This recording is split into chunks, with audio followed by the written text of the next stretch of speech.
Voilà, nous sommes très heureux de vous retrouver pour la lecture partagée de l'Évangile de ce troisième dimanche de Carême. Nous réunis équipe du Châtelard, donc Michel Kobic, Chantal Fraisse, Édouard Reneil et moi-même Jean-Marc Furnon.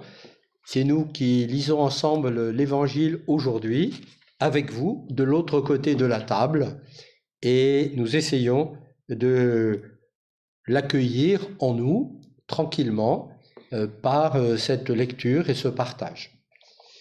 Nous commençons à le lire. Donc c'est dans l'Évangile de Saint Luc, au chapitre 13, versets 1 à 9. Luc 13, 1 à 9.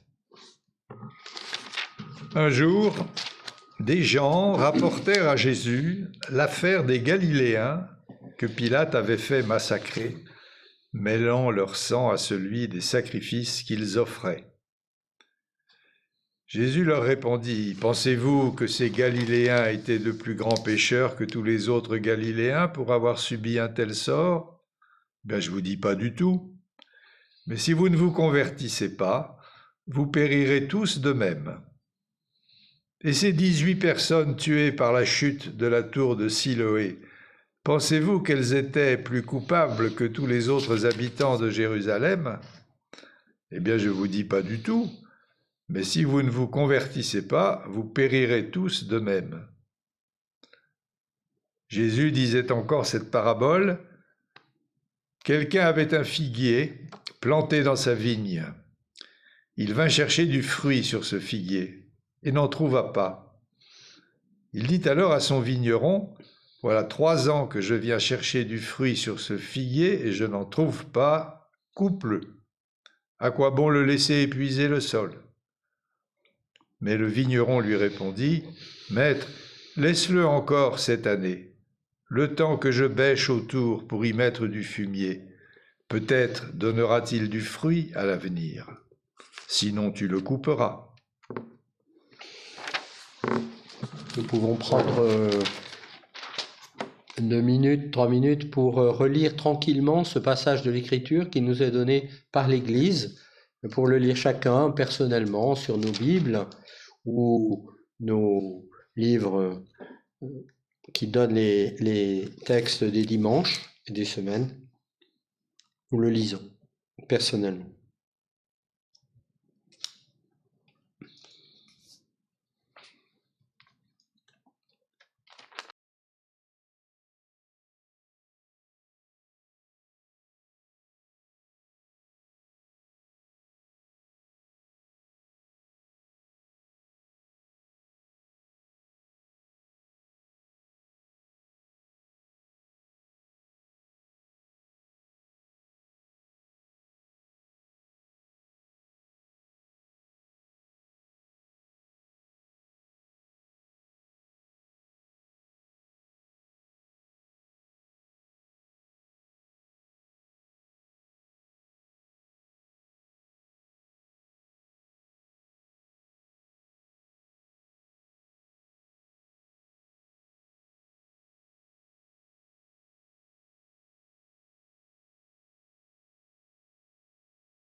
On relut ce passage de l'Évangile de Saint Luc au chapitre 13, versets 1 à 9, qui sera celui de dimanche prochain, 3e dimanche de Carême. Nous essayons de le comprendre et de partager entre nous à partir de cet Évangile qui ne paraît pas si simple que ça au premier abord. Voilà, donc chacun a la parole quand il veut. Effectivement, c'est pas si simple parce que il y a les 2 premières histoires des Galiléens là. à qui est arrivé des grands malheurs, ça a l'air de dire une seule chose, c'est-à-dire que n'étaient pas plus pécheurs que d'autres, mais le malheur leur est tombé dessus quand même. Et puis la deuxième partie sur le figuier, ça a l'air de parler d'autre chose. Histoire de jusque à quand, voilà, attendre que ça porte du fruit. Il va falloir réfléchir à la manière dont ces choses-là s'articulent ensemble. Moi, je trouve que, en fait, ce texte, il est archi-moderne et archi-d'actualité, parce que Pilate était un tortionnaire, et dans ce que l'on vit aujourd'hui avec l'Ukraine, sont-ils plus coupables que nous? Et puis la tour de Siloé, c'est des événements qui arrivent aujourd'hui, un immeuble qui s'écroule, sont-ils plus coupables?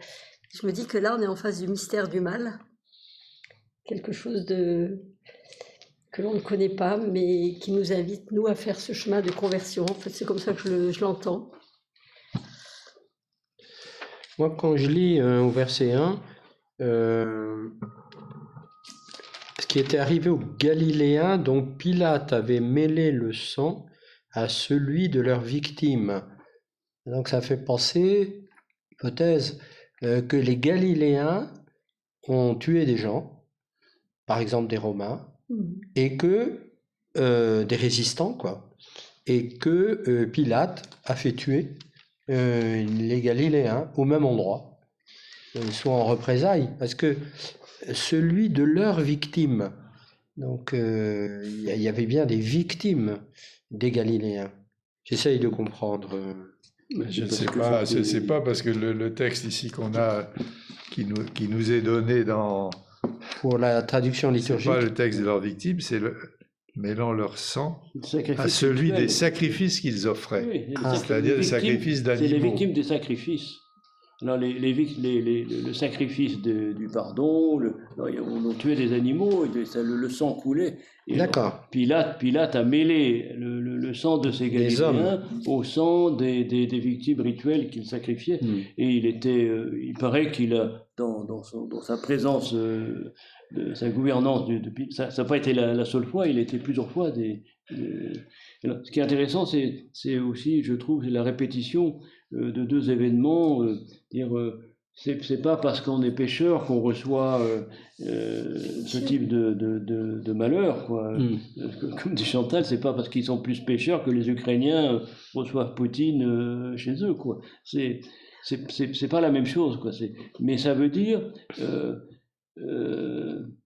convertissez-vous, parce que si vous ne changez pas votre manière de vivre, eh bien vous périrez de la même façon, de cette façon-là, par Poutine, par Pilate ou par une tour qui s'effondre. C'est-à-dire, il y a quelque chose qui est indiqué là comme la manière dont nous vivons détermine si ce que nous pouvons recevoir sur la figure, au moins pour une part, quoi. Voilà. Oui, parce au moins pour une part, la manière dont l'effondrement à la transition écologique là-dessus, c'est-à-dire la manière dont on gère l'évolution du climat actuellement, pour une part, ça va déterminer si le nombre de victimes du changement climatique, par exemple, tu vois, ce genre de choses. Je suis d'accord pour le climat, mais pas pour l'effondrement de la tour de Siloé, là. Parce que non, mais il y a une compréhension derrière de l'alliance dans l'Ancien Testament. Si tu fais le bien, il t'arrivera de bonnes choses. Oui. Si tu fais le mal, il t'arrivera des sanctions, des malheurs, des châtiments. Donc, si la tour de Siloé s'est effondrée sur toi, c'est que tu avais péché.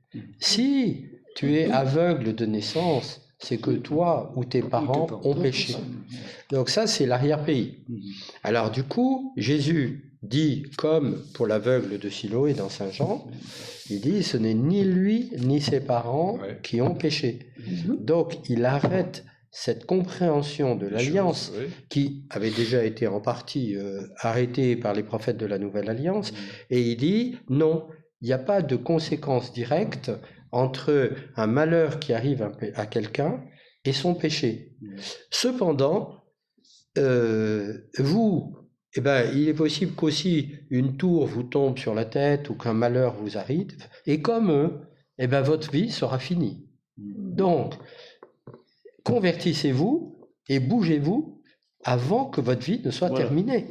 C'est-à-dire, le temps est court, on pourrait dire. Le temps est court, enfin, et autant en profiter. Voilà. Mais même plus que ça, je crois, il y a ça que tu dis là, le temps est court, c'est le moment de se convertir, mais en plus de ça, réparer la tour avant qu'elle s'effondre, quoi. C'est-à-dire, prenez les moyens de ne pas recevoir une tour sur la figure, autant que c'est possible. Prenez les moyens de faire alliance avec Pilate autant que c'est possible. Enfin, il y a à la fois ce que tu dis, le temps est court, convertissez-vous, mais aussi, restez pas passifs devant l'évolution des situations et des événements. Moi, j'entendais autre chose. Je me disais, mais il y a des choses contre lesquelles on ne peut rien faire. Ce qui s'est passé avec Pilate, la tour s'effondre, ça peut être un pont, ça peut être Poutine. Mais par contre, nous, on a un chemin à faire justement dans cette alliance avec le Christ. Et que la conversion, elle est... Mais il y a quelque chose contre lequel on ne peut rien faire, puisque c'est... Nous, on ne peut rien faire contre Poutine, on peut... Enfin, je ne sais pas. Oui, alors en tout cas, ça donne bien le lien avec la suite. Voilà. C'est-à-dire, le temps est court. Attendez, on va vous donner encore un petit Rabiot. Encore un. Oui, ah oui. Mais c'est un problème de conversion. Oui, c'est ça. Mais voilà. C'est chacun individuellement qui doit faire ce chemin. La petite parabole suivante, voilà 3 ans que je viens chercher du fruit sur ce figuier, j'en trouve pas, coupe-le. Pas qu'il épuise le sol. Ah, laisse-le encore cette année. Le temps que je bêche, il n'a peut-être pas été assez bêché avant. Peut-être donnera-t-il du fruit à l'avenir. Oui, peut-être qu'il n'a pas mis assez de fumier ou qu'il n'en avait pas mis du tout. Donc c'est ça, quoi. Faire ce qu'on peut pour améliorer la situation et puis donner un délai, quoi. Ça, c'est vrai. Faire ce qu'on peut pour creuser au fond de nous et puis pour essayer d'enlever tout ce qui est à enlever pour qu'il y ait quelque chose qui surgisse. Oui, il y a aussi le fait que là, c'est le maître de la vigne, et donc, ou le vigneron, qui, au sujet du figuier, bon, il y a de la miséricorde, quoi. Il intercède pour le figuier. Il dit donne-lui encore 1 an. On va pas le couper tout de suite. La douceur. La Donc là, il y a un acte dans la parabole, hein, un acte du vigneron, je pense, qui a encore, je sais pas comment on appelle ça en français, de l'espoir pour ce figuier. Enfin, il intercède, ou comme on dirait dans une école, quoi. Dans une école. Est-ce qu'il va passer dans la classe supérieure ou non, ou lui donner une chance, quoi. On lui donne une chance. Voilà. Alors ça, c'est un encouragement pour nous. Je veux dire, finalement, le Seigneur nous donne une chance. Voilà. La tour de Siloé n'était pas tombée sur la figure. Ben, rends grâce à Dieu et dis-toi, j'ai ma chance. Eux, c'est fini, mais moi, j'ai ma chance. Et c'est le moment d'en profiter, quoi, pour me convertir. Enfin. Quelque chose de la patience de Dieu. Ah oui. Ah, oui. Mais moi aussi, ça m'était pas apparu jusqu'à présent, mais le coup des 3 ans. Alors le chiffre 3, c'est toujours intéressant parce que 3 ans, 3 jours, 3 jours dans le tombeau, 4e jour, résurrection. Enfin, il y a quelque chose là qui est, sans doute avec le chiffre 3, il y a quelque chose qui est évoqué là. En plus de ça, 1 histoire, 2 histoires, 3 histoires. Bon, il y a quelque chose dans le chiffre 3, il y a toujours dans la rhétorique biblique, il y a quelque chose comme ça qui est un rythme qui est donné. 1, 2 et un 3e, quoi, pour aller plus loin dans la réflexion, pour aller plus loin dans la méditation, dans la découverte de ce qui est indiqué, à entendre là. Et les 3 ans, pour moi, ça m'évoque les 3 jours de la Passion, quoi, donc, attends encore un peu, puis le 4e jour, il y aura la 4e année peut-être, il y a quelque chose comme ça, quoi. Mettre dans l'espérance que c'est pas fini, quoi. Je trouve que ce passage sur le figuier parle du fruit et 2 fois le fruit sur ce figuier, du fruit à l'avenir. C'est-à-dire, il ne s'agit pas seulement de se convertir, mais de porter du fruit. Alors, ça me rappelle que dans Saint Jean, c'est là qu'on a le truc « je suis la vigne », etc. Jean 15. Et il s'agit de porter du fruit, justement. Et la gloire de mon Père, c'est que vous donniez du fruit. C'est-à-dire, c'est quand même ça qui est... je trouve pas bien que cette perspective-là soit envisagée. Là. C'est une direction aussi. Il ne s'agit pas seulement de se convertir, parce que qu'est-ce que ça veut dire se convertir finalement. Et il vient chercher du fruit sur ce figuier. Voilà 3 ans que je viens chercher du fruit sur ce figuier. Bon, peut-être donnera-t-il du fruit à l'avenir. Tu ne crois pas que c'est la conséquence de la conversion de porter du fruit? Ben, j'espère, oui. Oui, parce que les 3 ans, parce qu'on est au chapitre 13, et je regardais en arrière au chapitre 9, 10, c'est la montée vers Jérusalem. Oui. Les 3 ans, ça fait penser aux 3 ans du ministère de Jésus. Oui. Donc, par exemple, là, c'est les derniers temps de la vie de Jésus. Donc, pendant 3 ans, admettons, il n'a pas porté du fruit. On peut penser au peuple d'Israël, il n'a pas écouté Jésus. Et là, laisse-lui encore 1 an, encore dans les derniers temps où Jésus est à Jérusalem. Peut-être, ils vont l'écouter.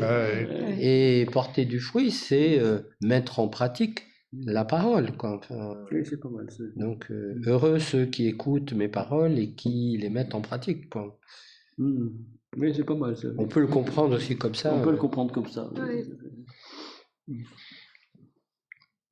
En tout cas, c'est le chantier, c'est la vigne. Quoi. Il y a un chantier. On est embarqué là-dedans. Oui,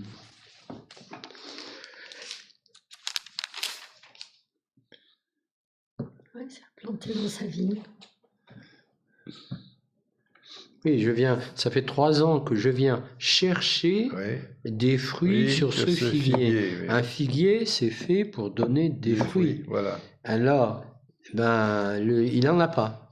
Et moi, j'en attends. Donc, le maître de la vigne attend des fruits du figuier. Ben oui.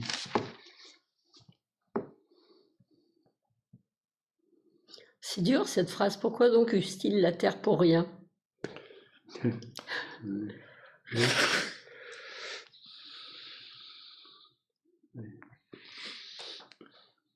C'est vrai qu'il y a quelque chose du rapport au temps qui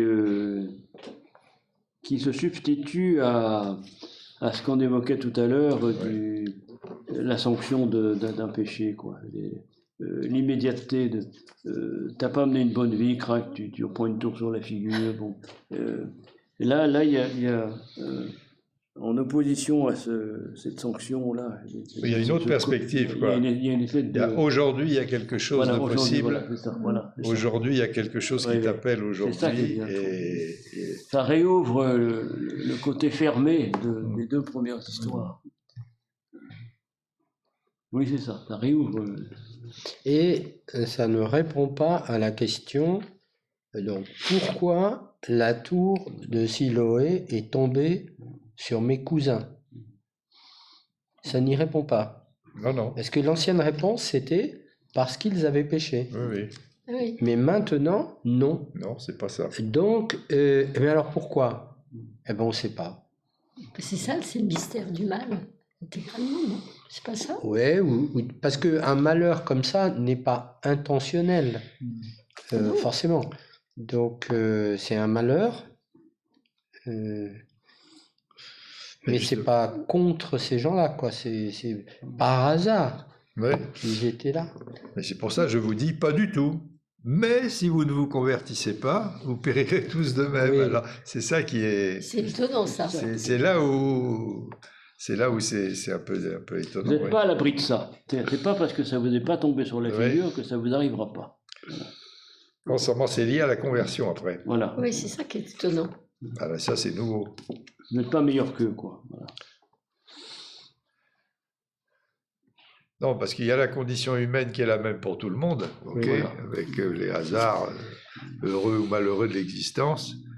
Puis là, quand même, si vous ne vous convertissez pas, c'est pas pas tout à fait pareil.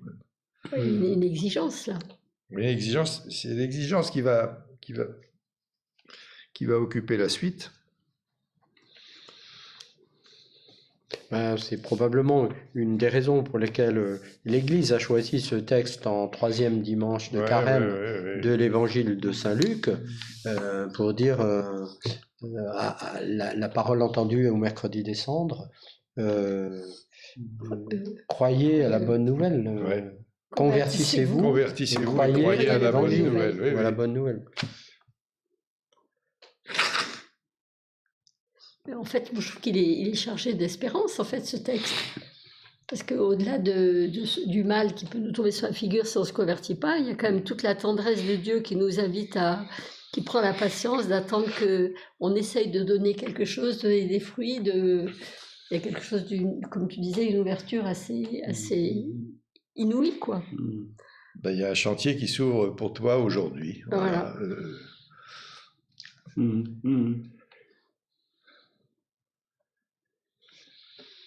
Oui, la tour de Siloé et la mort qu'elle entraîne pour certains, c'est une occasion pour Jésus de dire à ceux qui l'écoutent, dans le temps de vie qui vous reste, et même dans l'année qui vient, c'est le moment de vous convertir. Oui, c'est ça, il invite à sortir des pourquoi dont on n'aura pas de réponse, pour lesquels on n'aura pas de réponse, et il nous invite à partir de là à faire ce chemin intérieur qui nous permet de porter du fruit. Il n'y a pas de réponse au pourquoi, sauf, c'est pas parce qu'ils étaient pécheurs, ils n'étaient pas plus pécheurs que vous. C'est-à-dire, la réponse, c'est simplement cette association, si ça leur est arrivé ce malheur, c'est parce qu'ils l'avaient mérité. Et bien, ça, c'est non. Voilà, il répond au moins à ça. Ouais. Oui, ça c'est l'ancienne théologie. Voilà. Il dit Et ça, comme ça, pour c'est l'aveugle-né, Tout à il fait. dit non. Ça fait penser au livre de Job, en fait. Oui, aussi. Où c'est ça, jusqu'à la fin, où Jésus dit non, c'est pas parce qu'il est pécheur qu'il est passé par la souffrance. Et néanmoins, ta vie aura un terme. Voilà. Il y aura une tour de Siloé, il y aura un accident cardiovasculaire, il y aura un accident de la route, il y aura l'Ukraine. Ta vie aura un terme. Oui. Mais c'est pas associé. Si elle a un terme, c'est pas parce que tu es pécheur ou qu'ils étaient plus pécheurs que toi. C'est parce que toute vie a un terme. Voilà. Dans le délai qui est donné là, il s'agit de porter du fruit. En effet, c'est ce que montre la parabole, quoi. Dans le délai, c'est l'histoire que raconte Maïti Girtaner avec son tortionnaire, là. Le type qui dit j'ai bougé ma vie en étant un tortionnaire, je vais bientôt mourir, qu'est-ce que je peux faire dans le délai dans le temps qui me reste, quoi. Eh bien, aimer autant. C'est vraiment l'invitation à pas gaspiller. Oui, c'est ça.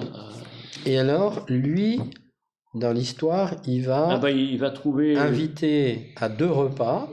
Voilà. Donc un repas avec sa famille, et puis tous ses anciens amis. Et un autre repas avec ses anciens amis. Ses amis pour leur dire quelle avait été sa guerre. Et leur raconter son histoire. Et finalement se réconcilier. Et puis leur dire, si vous avez besoin, je suis disponible pour vous aider autant que je peux. Sortir du mensonge, en fait. Oui. Et il est mort après. Donc il a profité du court délai qu'il avait pour faire ça. Quoi. C'est comme si le Seigneur nous dit aussi, vous avez un peu de temps devant vous, mais un peu seulement, quoi. C'est un délai. Il y a un très beau film qui sort là avec Alexandre Jolien, où il dit, il y a une histoire de cercueil, il y a 2 dates, et entre les 2 dates, il y a un tiret. Et notre vie se résume à ce tiret. Ne gaspillez pas votre temps en chamaillerie. Étonnant.